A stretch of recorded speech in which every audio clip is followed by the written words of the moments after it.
Welcome back to Channels Business Global with me, Juliana Olayinka, from our studios here in London. Last week, there was some good news for Kenya. The East African powerhouse could soon become the first sub-Saharan country to secure a free trade deal with America. Uhuru Kenyatta made an official visit to the White House to flesh out the details with US President Donald Trump. But just a few days before this, the continent's largest economy, Nigeria, was added to a list of countries whose residents face restrictions on travel into America over security issues, an announcement that was met with shock and disappointment for Nigerians across the world. To discuss both sides of this coin, I'm joined here in the studio by Agnes Gitau, a government and corporations consultant at GBS Africa, a company that aims to foster intra-Africa and intra-Commonwealth trade, and international expert in counter-terrorism and conflict resolution, John Essin. John is also the founder of a UK-based think tank, the Global Peace Initiative. The White House have officially said that Kenya is going to become a vital trading partner. Where has this come from? That's how we roll, Juliana. that is Kenya for you. But, you know, jokes aside, I think last week's meeting between President Kenyatta and President Trump, I think sets a precedent on perhaps what will be President Trump's African policy, using Kenya as a pace setter towards trade relations between Africa and the US. And Kenya is not a first. We are aware that President Trump has had trade deals with Mexico, the UK, and also they have signed after a long dispute with China. So interesting time, and it's great to see Kenya leading the African pack. What is it about Uhuru Kenyatta? Somebody described him earlier in the week to me as somebody that has an economic laser-sharp vision, that he has literally transformed East Africa, no less than Kenya. Would you say that's kind of his legacy? That would be his legacy. So, Juliana, if you're a Kenyan, I obviously know how you would vote, but it's not about President Kenyatta. It is about the country that Kenya is, a strategic location for Africa. And I think that's what Americans see. You know, by signing a trade deal with Kenya, it sets, you know, it gives them an entry to the region. John, let me bring you into this. You know, you're a fellow Nigerian man. Do you think Kenya has become the recognised, verified leader of the continent? Not necessarily. I'm sorry to agree with you. I know you're Kenyan.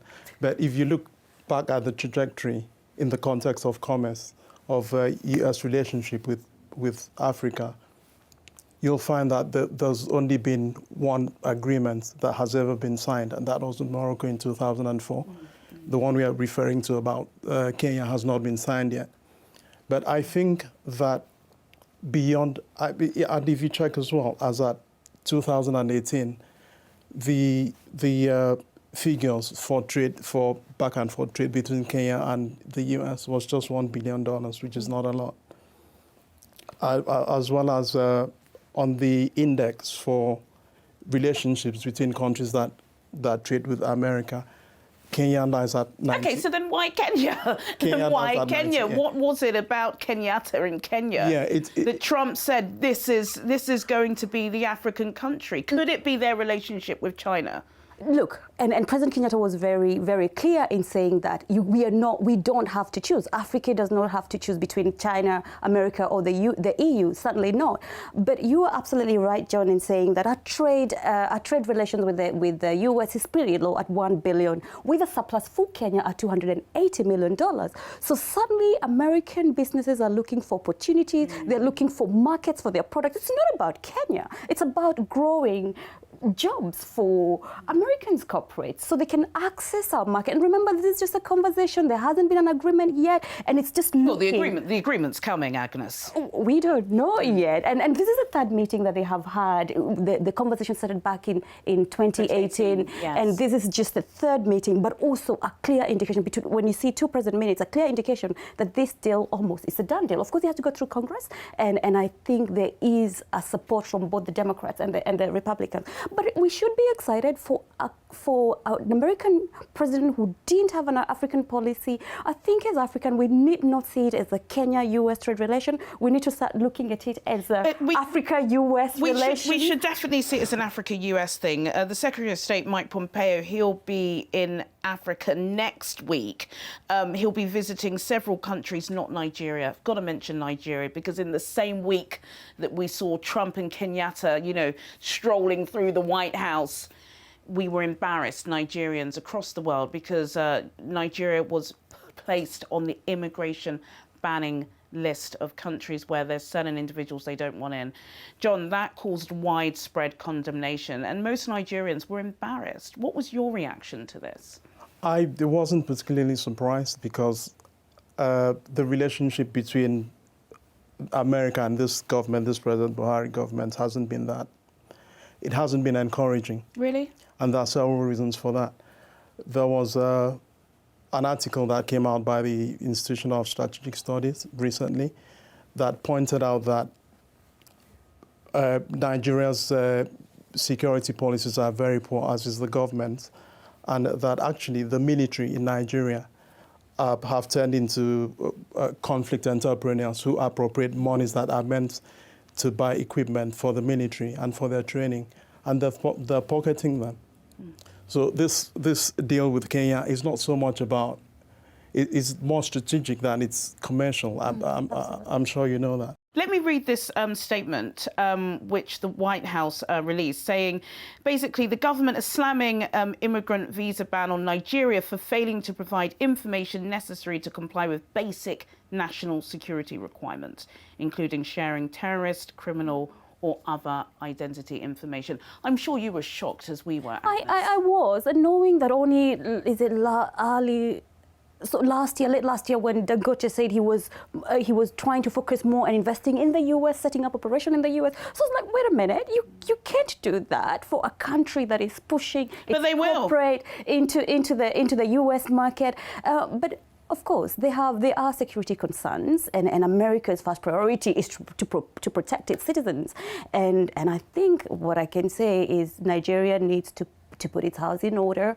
But I can always say Nigerians are always welcome into the African continent. They shouldn't worry about America. Thank you so much. And yes, can we go to Kenya visa-free? I'm not sure about that yet. But it's good. It's very important that we must say that this is not about tourists. So you can visit Nigeria, because I know a lot of people are like, yes. Oh my God, can I visit America? And you can. And students can visit. And you know, if you've got a business visa, you can go. But I think it is pretty embarrassing. And also as well, a lot of people within Nigeria were shocked, because they said, we want to know more information about this. If Donald Trump has placed us on a banning list, why?